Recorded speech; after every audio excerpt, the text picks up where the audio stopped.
私は久しぶりの大きな買い物に胸が高鳴った。すると突然電話がかかってきた。私のクレジットカードの会社だった。クレジットカードの限度額が超えており、使用できない状態ですが、何度も支払いを行おうとしているようです。契約者様のご利用でお間違いないでしょうか。身に覚えのない私は急いで財布を確認した。するとクレジットカードがない。それは大変なことです。今月の利用額は400万円ほどになっています。私はめまいがしてきた。こんなことをするのは夫と義両親に決まっている。もうこれは許せるレベルではない。私は警察に通報したのだった。私の名前は由美香。年は31。広告代理店勤務の会社員だ。夫は同じ年の弘樹。食品関連の会社で働いている。私たちは去年仕事の関係で出会って意気投合した。ちょうどお互いに結婚を意識していた時期でもあり、付き合ってから結婚までは早かった。私たちは結婚後もお互い仕事を続けていくつもりだった。私たち夫婦の生活費のことなんだけど、共通の口座を作ってそこから引き落とすのはどうかしら。共通の口座だとお互いのお金の使い道がわかるんだろう。夫婦とはいえそれはちょっと。じゃあどうしたらいいの？共通の口座はやめよう。共働きとはいえ俺は一家の主だ。家のお金は俺が払うよ。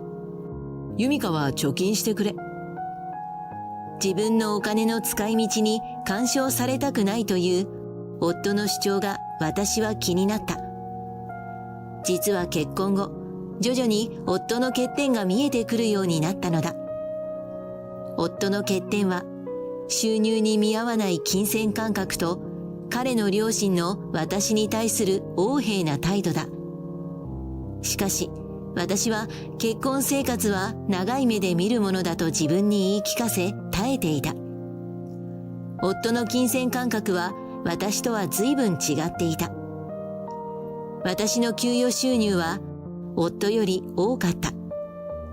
私は仕事に時間をかけることが多く、交際費や遊びにお金をかけることはほとんどなかった。一方夫は友人との付き合いやファッションに至るまで全てにおいて高級志向だった。私が惹かれた夫の華やかさは彼の浪費癖の上に成り立っていたのだ。そして彼の両親もまた派手好きだった。観劇や旅行はしょっちゅうで、ブランド品が大好きだ。そういったものに興味のない私をバカにするのだ。あら、由美香さん。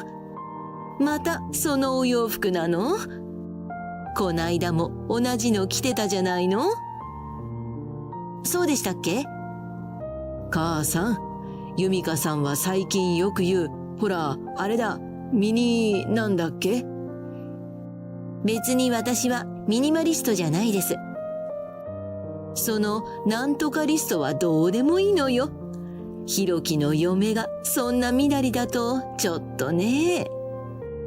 そんな身なりって。まあいいじゃないか。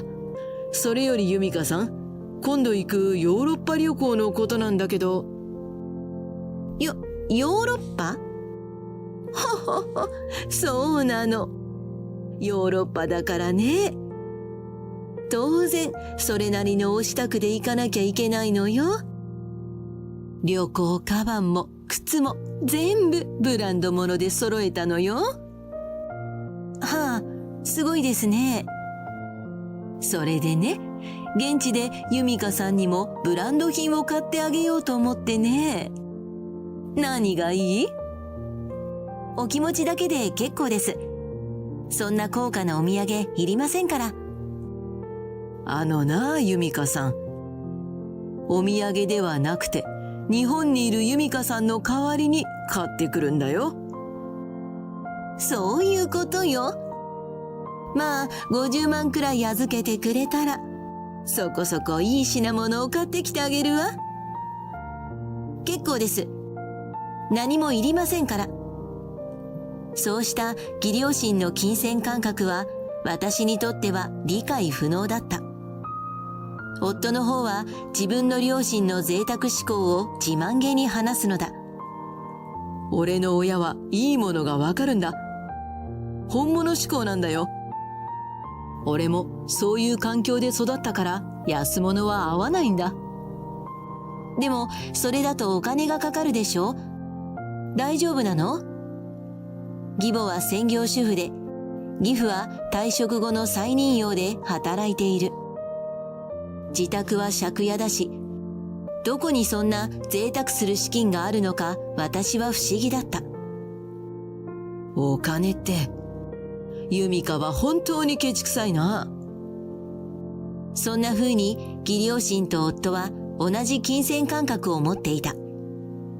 結婚して3ヶ月が過ぎた頃、夫は私に生活費を立て替えてほしいと言ってきた。実は今月厳しくてさ、由美香が生活費を出しといてくれよ。生活費といっても、私たちの住むアパートの家賃と光熱費が主なものだ。私の給料なら、節約すれば生活費の支払いも貯金もできる。わかったわ。でも、厳しいって今月だけなの？ひろき、やりくりは大丈夫なの？今月だけっていうか、もしかしたら来月も。ちょっと、来月もって、何にそんなにお金を使ってるのよ？俺の親にも、それなりに仕送りもしてるしな。仕送り？そりゃ、親孝行は当たり前だろ。とにかく、生活費は頼んだぞ。夫によると、自分の給料からいくらか親孝行に回しているため、生活費を捻出できないとのことだった。一体いくら仕送りしているのだろうか。私はその時はしつこく追求しなかった。というか、あの義両親には関わりたくなかったので、勝手にやってくれと聞き流してしまったのだ。翌月、夫から生活費以外に自分にお金を渡すよう要求された。俺の給料じゃなかなか厳しいんだ。由美香からもお金を出してくれよ。だって先月から私が生活費全部支払ってるのよ。ひろきの給料じゃ足りないなんて何にそんなに使ってるの？だからいろいろだよ。そんな曖昧なこと言われても。ああ、もううるさいな。俺の親に仕送りしてるからだよ。親孝行に使ってるんだ。ひろきがご両親に仕送りしてるのは知ってるけど、生活費が出せないくらいなんてちょっとおかしいわよ。おかしいだと？俺の親孝行のどこがおかしいんだ？だって自分の給料じゃ足りないくらいの仕送りなんてさすがに変よ。俺の親孝行が変だって言うのか？お前、それが夫に向かって言うことか？俺の親はお前の親でもあるんだぞ。それをお前の代わりに俺が親孝行してるんだ。ちょっと、ひろき、落ち着いてよ。親孝行に金がかかるときは、お前だって払うのは当たり前だろ。私は夫が親孝行にはお金がかかって当然という考え方であることを知って衝撃を受ける。しかもなぜか私もお金を出す義務があるというのだ。わかったわ。ひろきの親孝行についてはもう口出しはしない。でもね、それはひろきの給料の範囲でやってちょうだい。俺の給料じゃ足りないから、お前も出せって言ってるんだろ？人の話聞いてるのか？ひろき、本当に落ち着いてちょうだい。給料じゃ足りなくなるくらいの親孝行って何？いくら仕送りしてるの？私にお金を出せって言うなら、それぐらい教えてもいいんじゃないの？それはいろいろと。夫は怒鳴り散らしていたが、仕送りの内容を追求されると、途端にしどろもどろになった。私はひろきにあんなに怒鳴られたのは初めてだったので、少し怖くなった。じゃあ、10万だけ貸すことにするね。それでいい？貸すんだから、次の給料日には絶対返してね。10万か。よし、わかった。絶対返すよ。お金を受け取った夫は、機嫌が良くなったのかニコニコし始めた。私はとりあえず、夫にお金を渡して、その場を収めることにしたのだった。この日から、私の夫に対する信頼は消えてしまった。きっと、ひろきはお金を返しはしないだろう。この先、私たちは夫婦としてやっていけるのだろうか。私の予想通り、半年経っても夫は生活費を入れず、さらに親孝行のための資金援助を増額したいと、毎月私に要求してくる。私たちはこのことで喧嘩ばかりしていた。そんな生活が続くと、この結婚生活が私にとってひどく不公平なものに思えてきた。しかも夫は、時々私の貯金口座の残高も聞いてくる。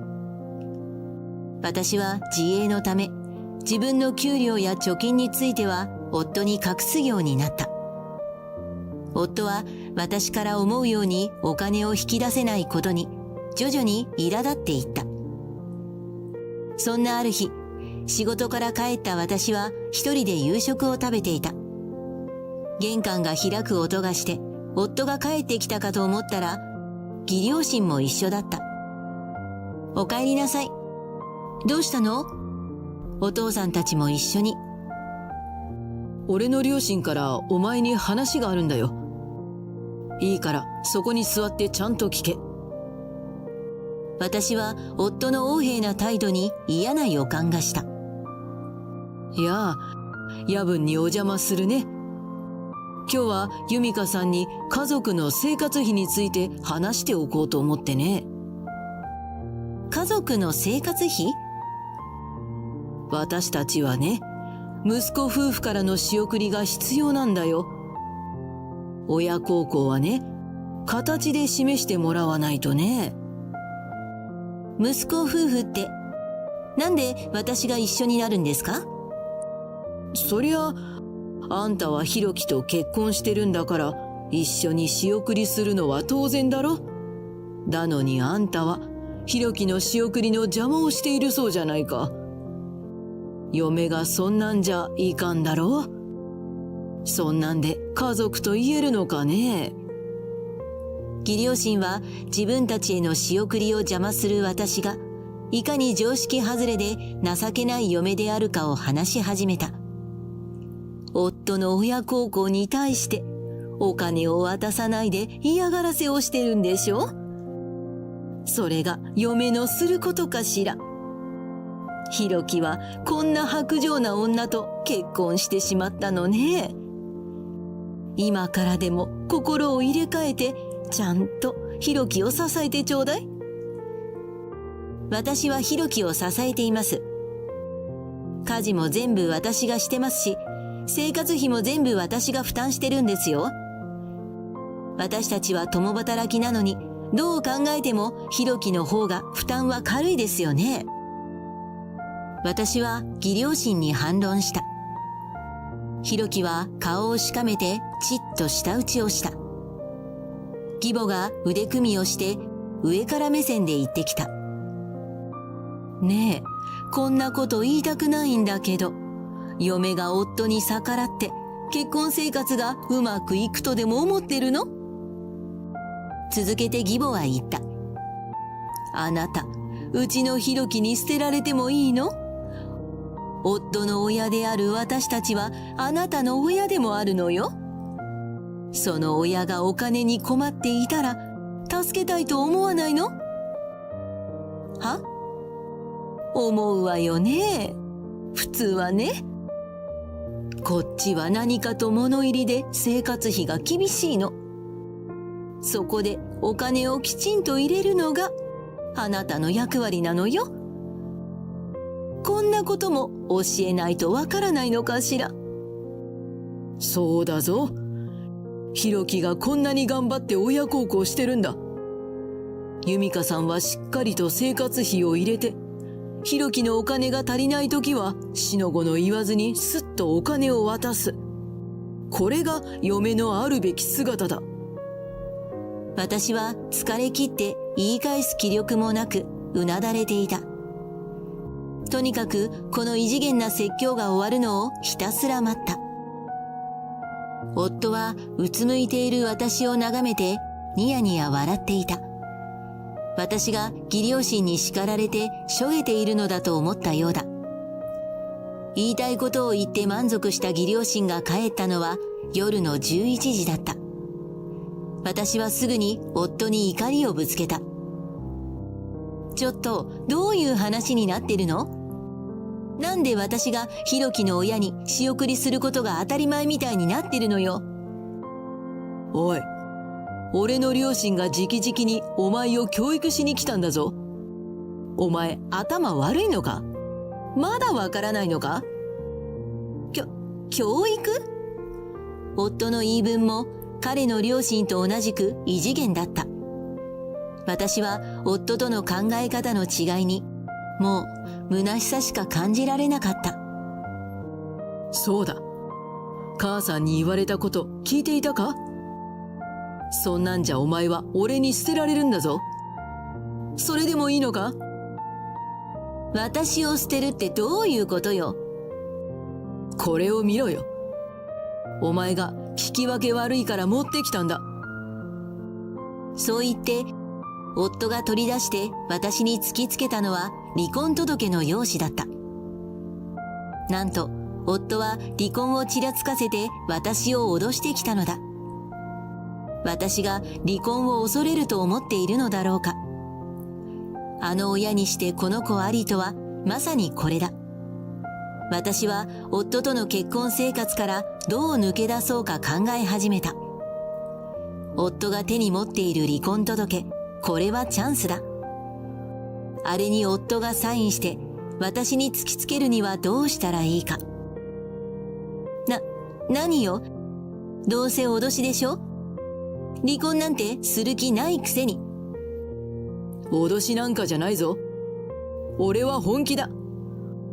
嘘よ。離婚なんてしたら世間に顔向けできないわ。本気じゃないくせに。私は夫に向かって馬鹿にしたように言い返した。夫の顔がみるみる赤くなって怒鳴り始めた。脅しと思うか？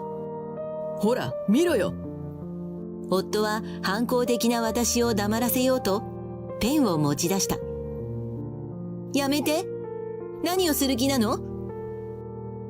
私がやめてと悲鳴を上げると、夫は笑いながら離婚届にサインをした。俺の本気が分かったか？いいか？俺に捨てられたくなければ言うことを聞けよ。なんてひどいことするの？夫は嘘泣きしている私に離婚届を投げつけると部屋を出て行った。私はすぐさまその離婚届に自分のサインをして、翌日には役所に提出したのだった。離婚を成立させた私は、その後何食わぬ顔で仕事を続けながら引っ越し先を探した。通勤や買い物にも便利な単身者用のマンションの購入を決めた。そして今住んでいるアパートの解約手続きも密かに済ませた。これでいつでも出ていける。私はあと少しの辛抱だと思った。しかし、夫と義両親による攻撃が密かに進行中だったのに気づかなかった。それが判明したのは、私が新生活に向けた買い物をしようとした日だった。私はその日、新居に必要な家電を購入するため買い物に出かけた。私は久しぶりの大きな買い物に胸が高鳴った。よーし、爆買いしてやろう。すると電話がかかってきた。社名のようだが、私のクレジットカードの会社だった。そちらのクレジットカードの使用履歴に不審な点がございましてご連絡いたしました。高額利用されていますが問題ありませんか？カードはお手元に確実に保管されていますか？私は急いで財布を確認した。すると、クレジットカードがない。大変だわ。カードがない。それは大変なことです。今月はご利用限度額をとっくに超えておりまして、限度額を超えて使用不可能になった後も、複数回の使用を試みた形跡があったためご連絡いたしました。400万円ほどになっています。私は即座にカードを止めたが、後の祭りだった。私はスマホでクレジットカードの購入履歴を調べた。すると、温泉旅行やら高級ホテルやら、歌舞伎のチケット購入、観光列車のプレミアシートなどなど、明らかに義両親の趣味だった。私はめまいがしてきた。しかも腹が立つのは、3人分の支払いを個別で決済しているのだ。本来、クレジットカードで高額決済を行うと、本人確認の連絡があり、不正利用に気づくことができるが、決済の金額が少なくなるよう個別で支払いがされていた。もう、これは許せるレベルではない。私のカード情報を使ってネット通販で購入したのだろう。私が日々働いてコツコツと貯めた貯金をよくも。絶対に許さない。私は即座に警察に電話して盗難届を出した。そして夫に逆襲する準備をしたのだ。その日の夜、私は家に帰ってきた夫を問い詰めた。ねえ、ひろき。私のクレジットカード取ったでしょ？あれ？もうバレちまったか。そういえばさっき母さんからクレカ使えないって電話があったな。え？お母さんが私のクレジットカード持ってるの？だって暗証番号知らないでしょ？そんなのお前の名前でサインすりゃ使えるさ。夫は義両親にクレジットカードをあげたことを平然と言い放った。私のカードと知ってて使うなんてひどい。もう警察に盗難届も出したからね。警察？お前ふざけるなよ。お前が出すべき金を出さないから俺がカードを取り上げたんじゃないか。警察には俺がちゃんと説明するからな。どうせ身内同士のことなら警察は民事不介入で相手にしないわよ。ひろき、お金ちゃんと返してちょうだい。400万円。夫は私が盗難届を出したことで逆ギレしたが、身内同士のことは警察が介入できないことを知ると機嫌が直った。お前が俺に渡す金を出し渋るからいけないんだよ。俺がお前の財布からこっそりとカードを抜き取っても気づかないし。ほんと、お前って頭悪いよな。笑っちゃうよな。夫は私のクレジットカードを財布から抜き取ったことを自慢げに話した。俺は両親に言ってやったよ。ユミカを反省させるためにもお金は全部使ってやれって。お前、ちょっとくらい貯金があるからって生意気なんだよ。あのお金は独身時代に私が貯めたものなのに。ああ、俺と両親は明日から旅行に行くからな。高級旅館で高級料理を楽しむんだ。俺って親孝行してるよな。ああ、支払いはお前のクレジットカードから引き落とし済みだ。よろしくな。私は怒りに震えながらポケットのボイスレコーダーを握りしめた。実は私はひろきとこの話をする前にボイスレコーダーを購入していた。そして今の会話をしっかりと録音していたのだ。翌日、夫と義両親は旅行に出かけた。私はその間に契約したマンションに引っ越した。そして今のアパートは解約して引き渡しを済ませたのだ。夫の荷物は3人が旅行から帰る日に合わせて着払いで義両親の家に送った。それと同時に私は夫との会話を録音したボイスレコーダーを持って警察と弁護士に相談した。そして慰謝料請求の手続きを取ることにしたのだ。それから数日後、夫と義両親が旅行から帰ってきた。当然、夫はアパートに入れず、義両親は自宅に送られた息子の荷物の運送代金を請求された。すぐさま夫から怒りの連絡が来た。おい、どういうことだ？アパートに入れないぞ。お前の仕業か？